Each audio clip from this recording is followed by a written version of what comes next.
श्रृंखला सर्व आत्माओं के पिता परमात्मा शिव के द्वारा उच्चारित महावाक्यों के संकलन पर आधारित है।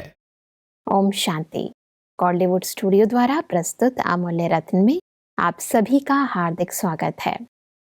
5000 वर्ष के सृष्टि चक्र में कल्प के पुरुषोत्तम संगम युग पर स्वयं परमपिता परमात्मा प्रजापिता ब्रह्मा बाबा के मुख कमल द्वारा ज्ञान और योग बल से हमें साधारण मनुष्य आत्मा से देवतुल्य बनाते हैं और इसके लिए हमें ये ब्राह्मण जन्म देते हैं। इस ब्राह्मण जन्म का मूल कर्तव्य और महत्व क्या है, आज हम ईश्वरीय महावाक्यों द्वारा समझेंगे। और इन महावाक्यों के स्पष्टीकरण के लिए हमारे मध्य हैं प्रजापिता ब्रह्मा कुमारिस ईश्वरीय विश्वविद्यालय के वरिष्ठ राजयोगी शिक्षक आदरणीय राजू भाई साहब। फिर सब आपका आज के एपिसोड में बहुत बहुत स्वागत है। ओम शांति। फिर सब आज हम बात करेंगे 18 फरवरी 1984 के महावाक्यों पर, जिसका टॉपिक है ब्राह्मण जीवन अमूल्य जीवन। तो सब स्टार्टिंग में परमात्मा हमसे कहते हैं कि बाप बच्चों को आप समान अशरीरी निराकार बनाते और बच्चे स्नेह से निराकारी और आकारी बाप को आप समान साकारी बना देते हैं। बाबा सदा निराकारी स्वरूप में ही हैं जी। और बच्चों से यही आस रखते हैं कि मेरे बच्चे मेरे समान निराकारी अशरीरी विदेही बन करके वतन में आए। जी। लेकिन तो बाबा निराकार और अव्यक्त, निराकार शिव बाबा है, अव्यक्त रूप में ब्रह्मा बाबा है। बाप और दादा दोनों को बच्चे जब स्नेह से याद करते हैं, आवाहन करते हैं, तो निराकार और आकार हम बच्चों के बीच में आते हैं। वो हमको साकार की पालना देते, भाषणा देते हैं। लेकिन बच्चों से भी आस रखते हैं कि जैसे आप निराकार और अव्यक्त को साकार में बुला लेते हो, ऐसे आप बच्चे भी अभ्यास करो कि मुझे साकार से निराकार और अव्यक्त में जाकर के वहाँ मिलन बनाना है। जी। तो बाबा अपने बच्चों को अपने समान बनाना चाहते हैं और बच्चे बाबा को अपने समान बनाना चाहते हैं। ऐसा परमात्मा कहते हैं कि ऐसे अपने को अनुभव करते हो कि मैं बाप दादा के गले की माला के विजयी अमूल्य रत्न हूँ, ऐसा स्वमान रहता है। बस अब यहाँ पर बाप दादा के गले की माला के विजयी रत्न, इससे क्या तात्पर्य है? क्योंकि बाप दादा जब इस सृष्टि पर अपने बच्चों के बीच में आते हैं और उनको अव्यक्त पालना देते हैं, तो उस पालना का रिटर्न है हम विजयी बन करके दिखाएं।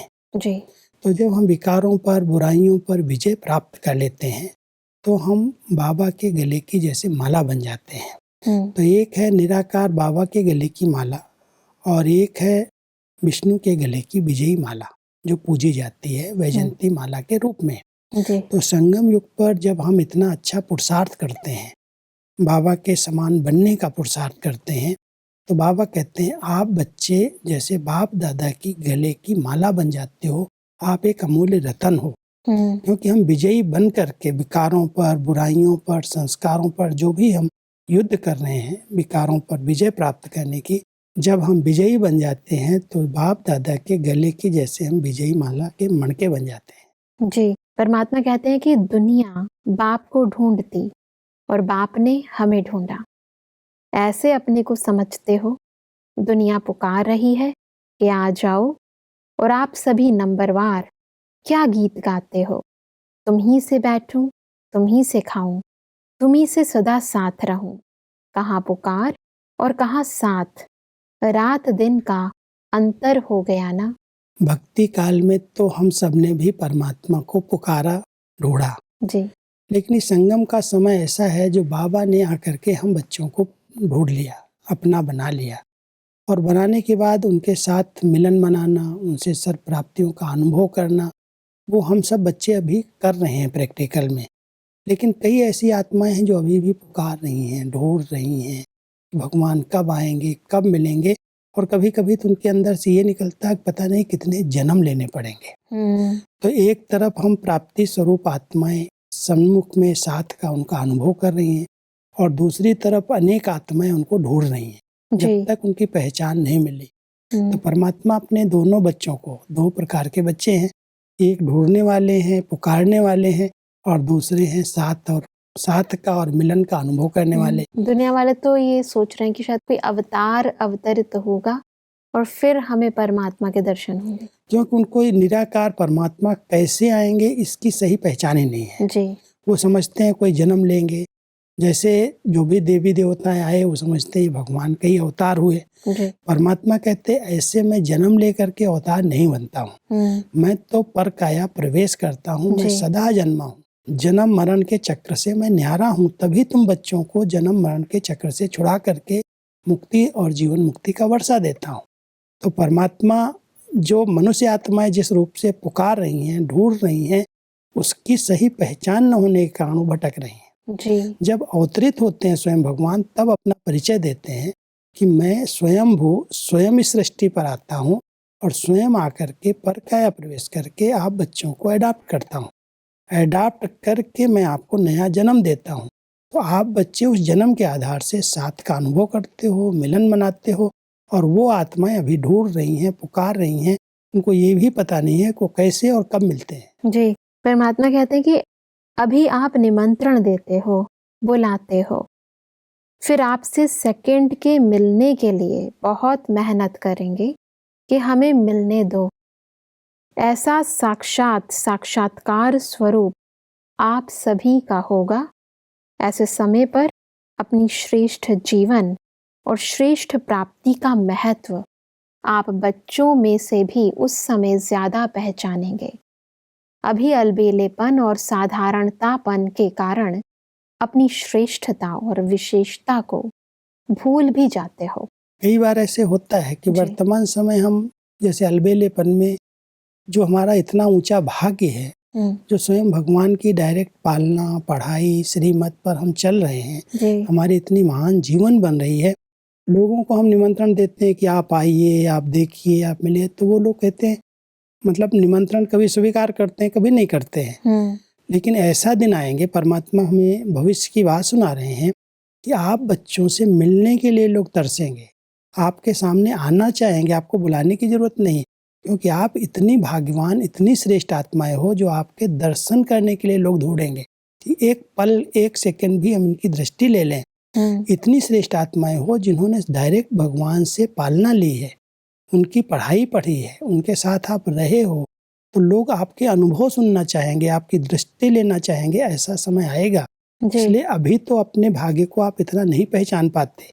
कई बार अलबेलेपन में हम सोचते हैं हम तो साधारण हैं, लेकिन बाबा कहते हैं आप साधारण नहीं हो, आप बहुत महान और श्रेष्ठ आत्माएं हो जो भगवान की छत्र छाया में, उनकी पालना में पल रही हो, इतनी श्रेष्ठ जीवन बनाई है। ऐसा दिन आएगा आगे चल करके जो आपके जीवन की दूसरे लोग गुणगान करेंगे। जिनको आज आप बुला रहे हो, निमंत्रण दे रहे हो, वो लोग कहेंगे 1 मिनट के लिए आप मुझे दृष्टि दे दो।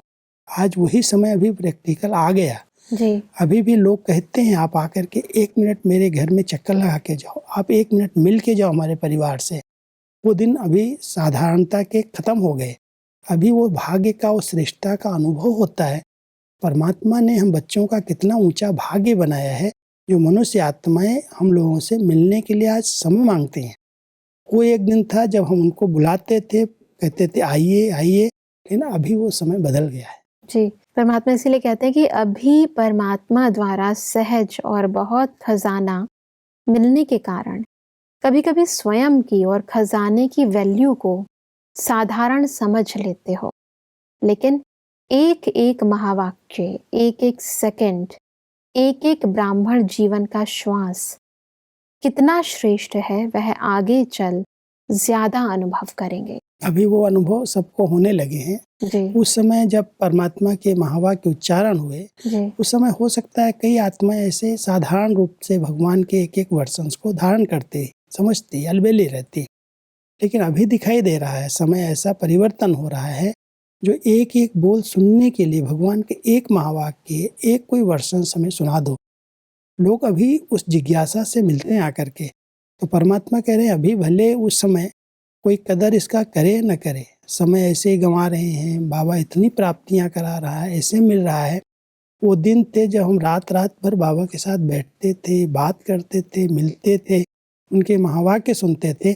अभी समय बदल गया। अभी समय देखो तो लोग दर्शन करने के लिए, एक शब्द सुनने के लिए, बाबा का एक डायरेक्ट महावाक्य सुनने के लिए, एक वरदान लेने के लिए भी तरस गए हैं। तो वो दिन बदल गए। परमात्मा कहते हैं ये समय ऐसा आएगा जब आप अपनी वैल्यू को समझेंगे, कितनी हमने पालना ली, कितना हमने भगवान से लूटा, कितनी प्राप्तियां की, कितना ज्ञान धन मिला, कितनी स्नेह मिला, कैसे हमको अपने हाथों से बाबा ने खिलाया बहलाया। तो वो भाग्य जो है ये आगे चल करके और भी पता चलेगा। जी, परमात्मा कहते हैं कि ब्राह्मण जीवन का हर सेकंड एक जन्म नहीं लेकिन जन्म जन्म की प्रारब्ध बनाने वाला है। सेकंड गया अर्थात अनेक जन्मों की प्रारब्ध गई।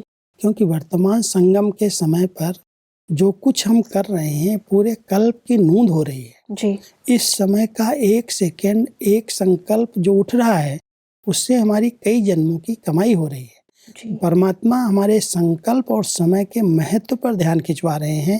इसको ऐसे ही गंवाओ नहीं, व्यर्थ नहीं करो, क्योंकि अनेक जन्मों की कमाई का आधार इस संगम का एक सेकंड और संकल्प है। अगर समय और संकल्प को हम पहचान करके इसको सफल कर रहे हैं, कई जन्मों की जैसे कमाई जमा कर रहे हैं। जी, इतनी वैल्यू रख करके एक एक सेकंड, एक एक श्वास, एक एक संकल्प पर हमें अटेंशन देना है कि कहीं भी व्यर्थ न जाए। परमात्मा इसलिए कहते हैं कि किसी अशांत आत्मा को शांति दे दो तो कितना बड़ा पुण्य है। स्वयं पहले भरपूर बनो, फिर औरों के प्रति भी पुण्य आत्मा बन सकते हो। इस जैसा पुण्य और कोई नहीं। दुखी आत्माओं को सुख शांति की झलक दिखा सकते हो। परमात्मा कभी भी कोई भी सेवा के लिए अगर हमें प्रेरित करते हैं, कोई श्रीमत देते हैं, तो कहते हैं पहले खुद को संपन्न बनाओ। जी, खुद में परिवर्तन लाओ। अगर खुद में अच्छी धारणाएं हैं, खुद हमने अपने जीवन में सब प्राप्तियां की हैं, अनुभव किया है, जी, और फिर हम दूसरों को कहेंगे तो उनको अनुभव होने लगेंगे। जी, तो वर्तमान समय जो अनेक प्रकार के दुख हैं, अशांति है, उन दुखी अशांत आत्माओं को सुख शांति की अनुभूति कराने के लिए परमात्मा कहते हैं पहले बच्चे खुद अपने आप को भरपूर करो, खुद संपन्न बन जाओ, सुख शांति के मास्टर सागर बन जाओ। फिर आप दूसरों की सेवा करोगे तो आपसे उन लोगों को अनुभव होंगे। जी, अगर आप ही खाली हो और फिर दूसरों को ज्ञान सुना रहे हो तो ज्ञान तक रहेगा, बुद्धि में नहीं अंदर जाएगा। इसलिए परमात्मा हम सबको कहते हैं पहले खुद अनुभवी बनो और फिर दूसरों को कहो। तो सब आगे परमात्मा सेवाधारियों से बात करते हुए कहते हैं कि फर्स्ट प्राइज है संतुष्ट रहना और सर्व को संतुष्ट करना। मतलब सेवा में संतुष्ट रहना और संतुष्ट करना, इसको थोड़ा स्पष्ट करें। क्योंकि जो भी हम सेवाएं कर रहे हैं वर्तमान समय, तो कई प्रकार की सेवाएं हैं। कर्मणा सेवाएं हैं, वाचा सेवाएं हैं। तो वो सेवाएं करते हुए अगर हम संतुष्ट नहीं हैं, हम खुद भी संतुष्ट नहीं हैं और जो हम सेवाएं कर रहे हैं उससे लोग संतुष्ट नहीं हो रहे हैं। परमात्मा अपने सेवाधारी बच्चों को कहते हैं कि आप बच्चे सेवा की अगर प्राइज लेना चाहते हो तो प्राइज लेने का आधार है खुद संतुष्ट रह करके, जो सेवा मिली है उसमें खुद संतुष्ट रहो और फिर सेवा के द्वारा जो आपके संबंध संपर्क में है उनको संतुष्ट करो। तो जब संतुष्ट रहेंगे और संतुष्ट करेंगे तो आपको प्राइज मिल जाएगी सेवा की। बिल्कुल। परमात्मा कहते हैं कि हर कार्य में विजयी बनना अर्थात नंबर 1 होना, यही सफलता है। न स्वयं डिस्टर्ब हो और न दूसरों को करो, यही विजय है। तो ऐसे सदा के विजयी रत्न, विजय संगम युग का अधिकार है, क्योंकि मास्टर सर्वशक्तिवान होना। तो सब ये विजय की नई डेफिनेशन आप थोड़ा सा स्पष्ट करें इसे। कई बार ऐसा होता है कि एक है विकारों और बुराइयों पर विजय जी, और दूसरी है संगठन में रह करके सेवाएं करते हुए न हम खुद डिस्टर्ब हो न दूसरों को डिस्टर्ब करें। हाँ जी, हम संतुष्ट रहें, दूसरे हमसे संतुष्ट रहें, सब संतुष्टता का सर्टिफिकेट दें। तो परमात्मा कहते हैं जो बच्चे न सेवा में डिस्टर्ब होते हैं न दूसरों को डिस्टर्ब करते हैं, वो हैं विजयी, वो विजयी रतन है। तो इसलिए इस बात में हमको विजयी बन करके रहना है। सेवाएं अनेक प्रकार की सब बच्चे कर रहे हैं बाबा के, लेकिन सेवाओं में कई बार चलते चलते इतना डिस्टर्ब हो जाते हैं जैसे बोझ हो जाती सेवाएं। तो सेवा की जाए सुख देने के लिए, सेवा माना सुख देना, सुख लेना। और सेवाधारी अगर खुद डिस्टर्ब हो रहा है, खुद अंदर से अशांत है वो लगता है कि मैंने जो सेवा की है उसका क्या फल मिला। कई इच्छाएं लेकर के सेवा करते हैं। मैंने अगर सेवा की है तो मेरा नाम होना चाहिए, मेरी महिमा होनी चाहिए, लोगों को पता तो चलना चाहिए मैं इतनी सेवा करता हूँ। अब ये इच्छाएं अगर पूर्ति नहीं होती तो डिस्टर्ब हो जाता है व्यक्ति, और जब डिस्टर्ब होता है अंदर अंदर से तो दूसरों को भी डिस्टर्ब कर देता है, उसको भी अशांत कर देता है। तो बाबा कह रहे हैं अगर विजयी इसमें बन जाओ, सेवा मिली है खूब सेवा करो, लेकिन सेवाधारी अगर विजयी बन करके रहते हैं, नाम मान शान कोई भी इच्छा नहीं है, कोई बात डिस्टर्ब नहीं करेगी और खुद डिस्टर्ब नहीं होंगे तो दूसरे भी डिस्टर्ब नहीं होंगे। बिल्कुल। परमात्मा कहते हैं कि सच्चे सेवाधारी वह जो सदा रूहानी दृष्टि से, रूहानी वृत्ति से रूहे गुलाब बन रूहों को खुश करने वाले हों। परमात्मा हम बच्चों को सच्चे सेवाधारी की बहुत सुंदर निशानी बता रहे हैं जी। हमारी दृष्टि से, हमारे बोल से, हमारी वृत्ति से रूहानियत की खुशबू आनी चाहिए। अगर मैं आत्मिक स्थिति में स्थित होकर के किसी को दृष्टि दूं, बोल बोलूं, तो सामने वाली आत्मा एक खुश हो जाएगी। जैसे गुलाब का फूल खिला हुआ रहता है, परमात्मा कहते हैं गुलाब है, एक रूहे गुलाब है जो सदा खिला हुआ है, कभी मुरझाता ही नहीं है। एक स्थूल में है और एक अपने बच्चों को बाबा कह रहे हैं ये मेरे बच्चे रूहे गुलाब हैं जो सदा खुश, सदा प्रसन्न रहते हैं। तो सेवाधारी आत्माएं सदा प्रसन्न रह करके दूसरी आत्माओं को प्रसन्न करें, अपनी दृष्टि से, अपनी वृत्ति से, अपनी वाणी से ऐसा अनुभव कराएं जैसे मैं रूह हूँ और ये आत्माएं रूह समझ करके उस रूहानी गुलाब की तरह प्रफुल्लित रहें, हर्षित रहें। तो ऐसे सेवाधारी बन करके हम सेवा की प्राइज, विजय की प्राइज ले सकते हैं। जी, इसलिए परमात्मा कहते हैं कि कुछ भी हो जाए, कैसा भी वायुमंडल हो, लेकिन जैसे गुलाब का पुष्प कांटों में रहते भी स्वयं सदा खुशबू देता, कांटों के साथ स्वयं कांटा नहीं बनता, ऐसे रूहानी गुलाब सदा वातावरण के प्रभाव से न्यारे और प्यारे। वास्तव में गुलाब के चारों ओर जो कांटे होते हैं ना जी, वो कांटे उसके सुरक्षा के लिए होते हैं। जी। तो परमात्मा कहता है अगर कोई ऐसे हैं भी, वायुमंडल ऐसा आपके प्रति बना रहे हैं, आप अपनी खुशबू देना बंद नहीं करो, आप खिले हुए गुलाब की तरह सबको प्रसन्न करो, खुश करो। बाकी अगर वातावरण ठीक नहीं है, लोग आपके लिए कुछ अलग सोच रहे हैं, तो ये जैसे आपकी सेफ्टी है, आप उसमें प्रभावित नहीं हो रहे हैं, आप कहीं फंस नहीं रहे हैं। गुलाब के फूल के साथ कांटे उसकी सुरक्षा करते हैं। जी। तो परमात्मा अपने बच्चों को कहते हैं कभी भी डिस्टर्ब नहीं हो जाओ कि ऐसा वातावरण है, ऐसे लोग हैं, ऐसे संस्कार वाले हैं, ऐसे संग वाले हैं, ऐसा भी वातावरण हो, लेकिन आप बच्चे सदा रूहे गुलाब बन करके, सदा खुश रह करके, प्रसन्न रह करके सेवाएं करते चलो, अपनी खुशबू फैलाते चलो, उसी से ही आपकी सफलता है। आप कभी भी वायुमंडल के प्रभाव में आकर के खुद डिस्टर्ब नहीं होना। परमात्मा कहते हैं कि डबल लॉक है याद और सेवा। जहाँ डबल लॉक है वहाँ माया आ नहीं सकती। सब डबल लॉक को थोड़ा और स्पष्ट करें। माया का आना माना मैं आत्मा फ्री हूँ। जी। अगर फ्री हैं तो कहीं ना कहीं व्यर्थ संकल्प, व्यर्थ बातें आती हैं, वही माया है। जी। अगर हम याद और सेवा में सदा बिजी हैं, एक परमात्मा की याद बुद्धि में निरंतर है और जो सेवा सामने आ रही है, कई लोग कहते हैं मेरे पास सेवा नहीं है। मान लो आज वाचा सेवा के चांस कम है, परमात्मा कहते बच्चे कभी वाचा सेवा का चांस है तो वाचा सेवा कर लो, कर्मणा सेवा का चांस है तो कर्मणा सेवा कर लो। जी। अगर वाचा और कर्मणा सेवा का चांस नहीं मिल रहा है तो मनसा सेवा करो, बहुत शुभ सोचने की आदत डालो, जी। बड़े पवित्र विचार करो, अच्छा चिंतन करो, अच्छे चिंतन से वायुमंडल परिवर्तन होगा। जी। तो अगर आप याद और सेवा दोनों में बिजी रहेंगे तो माया को चांस ही नहीं मिलेगा आने का, आप माया जीत बन जाएंगे। तो सब परमात्मा कहते हैं कि भक्त बाप का नाम लेने के लिए प्रयत्न करते रहते हैं, सोचते हैं बाप का नाम मुख पर रहे, लेकिन बाप के मुख पर किसका नाम रहता? आप बच्चों का नाम बाप के मुख पर है। सब भक्ति में भी नाम का महत्व है और ज्ञान में भी। इस नाम के महत्व को थोड़ा स्पष्ट करें। भक्ति में एक भक्तों की अंदर की भावना रहती है। जी। कुछ भी हम करें तो भगवान का नाम याद रहना चाहिए। जी। क्योंकि कलयुग के लिए कहा जाता है नाम से बेड़ा पार हो जाता है। नाम भगवान का बस याद रहना चाहिए। भक्तों के अंदर भावना रहती है, हर समय प्रयत्न करते हैं उसकी याद रहे, उसका नाम याद रहे। जी। लेकिन इस समय जब आप बच्चों का नाम बाप सुमिरन करते हैं, परमात्मा के मुख पर अच्छे सपूत बच्चों का नाम रहता है, सदा उनका सुमिरन जैसे करते हैं। संगम पर यही एक बहुत बड़ा अंतर है। जी। भक्ति के अंदर हमने भगवान की माला जपी, राम राम राम राम नाम ही लिया ना, भगवान का नाम लेते गए, माला जपते गए। जी। लेकिन संगम युग पर जब परमात्मा इस सृष्टि पर आते हैं, बच्चों को अडॉप्ट करते हैं और जो बच्चे सपूत हैं उनके राइट हैंड बनते हैं, उनकी सेवा में मदद करते हैं, तो बाबा उनका नाम जपते हैं, जैसे बच्चों की माला जपते हैं।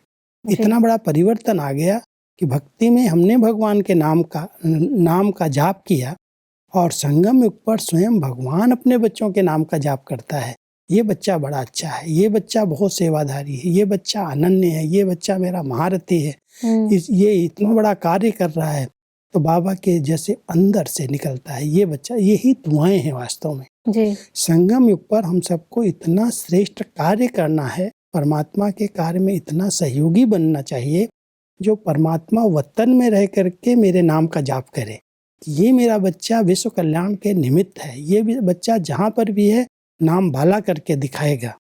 तो जब हम इतने सपूत बने, इतने आज्ञाकारी बने, दिल में एक बाबा के सिवा और कोई भी न रहे और उनकी सेवा पर सदा हम तत्पर रहते हैं, तो बाबा भी हमारे नाम का सुमिरन करते हैं। तो परमात्मा कहते हैं, देखो भक्त तो भक्ति के अंदर भगवान का नाम लेने के लिए प्रयत्न करते हैं कि उनकी याद रहे, अंत में उसकी याद में शरीर छूटे। और आप बच्चे कितने भाग्यशाली हो जो भगवान आपका नाम ही बार बार लेता है। सब आज हमने बहुत ही स्पष्टता से समझा कि सर्वश्रेष्ठ ब्राह्मण जीवन के प्रत्येक श्वास, प्रत्येक संकल्प और प्रत्येक समय का कितना गहरा महत्व है। सब स्पष्टीकरण के लिए आपका बहुत बहुत धन्यवाद। ओम शांति। दर्शकों, आज के महावाक्यों में परमात्मा ने कहा कि स्मृति रहे कि ब्राह्मण जीवन का एक एक सेकंड एक जन्म नहीं अपितु जन्म जन्म की प्रारब्ध बनाने वाला है। परमात्मा ने कहा कि एक एक ईश्वरीय महावाक्य व एक एक सेकंड के महत्व को समझकर हमें इसे सफल करना है। साधारणता व अलबेलेपन में इन्हें व्यर्थ नहीं गंवाना है। परमात्मा ने कहा कि सच्चे सेवाधारी वह जो रूहानी दृष्टि, रूहानी वृत्ति से रूहे गुलाब बन रूहों को खुश करें।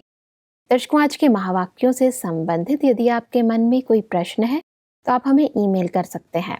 हमारा ईमेल आईडी है amulyaratna@godlywoodstudio.org। अगले एपिसोड में एक और अव्यक्त वाणी के साथ आप सभी के समक्ष हम फिर हाजिर होंगे। तब तक के लिए लेते हैं इजाजत। ओम शांति। मुख्य सार: अपनी श्रेष्ठता व विशेषता का अनुभव कब होगा? जब अप्राप्ति वाली आत्माएं प्राप्ति के प्यास से आपके सामने आएंगे, तब अनुभव करेंगे कि हम कौन और ये कौन। पुण्य आत्मा बनने की विधि, स्वयं एवं अन्य को सच्ची अविनाशी शांति प्राप्त करने का रास्ता बताना, खुशी और शांति प्राप्ति का सहज साधन है राजयोग का अभ्यास। न स्वयं डिस्टर्ब हो और न दूसरों को करो, यही विजय है। अधिक जानकारी के लिए संपर्क करें Amulya Ratan Godlywood studio, Manmohini Van, Shanti Van post, Abu road 307510, district Sirohi, Rajasthan.